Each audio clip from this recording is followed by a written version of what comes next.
Hey everyone, been at a customer's house and we've got to change their, or upgrade their switchboards. So, with all these old fuses that just work inside. It's a bit higher than it probably should be because I'm standing on a milk crate to get this high. But we'll change anyway. See what they don't mind.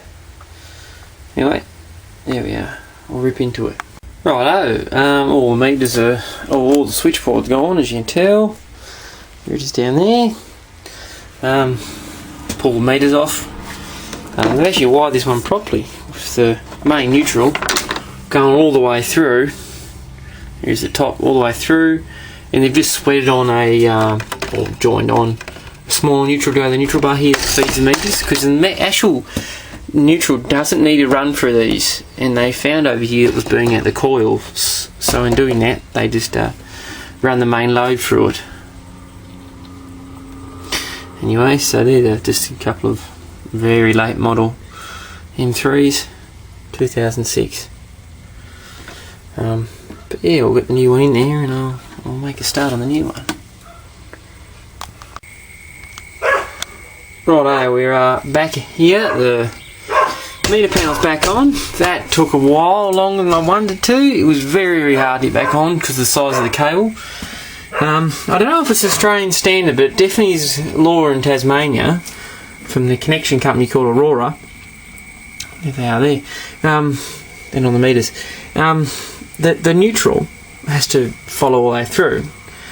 And it causes great pain to try and get the neutral panel back on and get it into these more modern switchboard enclosures. But I managed, and there it is with the MEN, as you can see. MEN is very important, you need that, otherwise, well, it doesn't work properly. We're all in. This is the Tariff 42, which is unique to Tassie. It's this meter here, just a heating and hot water meter. Most other states have off-peak or timed things for that, and they use heat banks, or they have to, because they have to put the air conditioners and whatnot on the normal tariff otherwise. But we don't. We get a nice little cheaper tariff here because we're the coldest state, so we get to score that. There's your tariff 31 as it's called here, which is your normal power. So there's your main switch there as well, and there's 3 existing breakers you see in the old board. They're still legal to use, so may as well use them. And there's the other side, which is your stove, power and light. You do it from the main switch amperage down, the lower as possible. Like here it's main heater, hot water, and the small 1800 kilowatt heater in the hallway. Yeah, so it's there, nice and neat, like all switchboards should be. These are RCD and miniature circuit breaker combos, or combos we call them for short over here. They're main normal circuit breakers, because there's no law that you have to have 2 RCDs on every installation. So by the time you put 2 full-size RCDs there, you've pretty much used more room. You use all this up. So you just put the combos in now. It's just easier.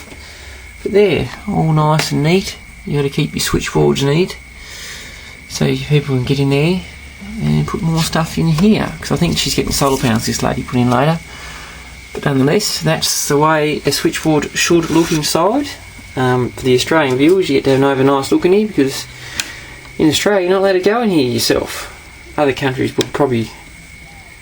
Oh, well, in America you're not allowed to, I was told. But I don't know about New Zealand and in England.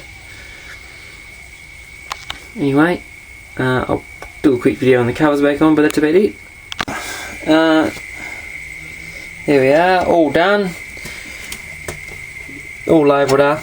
If this was out more exposed, you wouldn't bother using these stickers. They actually fall off after a couple of days. But since it's in a nice protected cupboard within a nice protected area, because I was in getting rain on, it was pouring before. Now it's hot, so it feels like I'm in friggin' Queensland.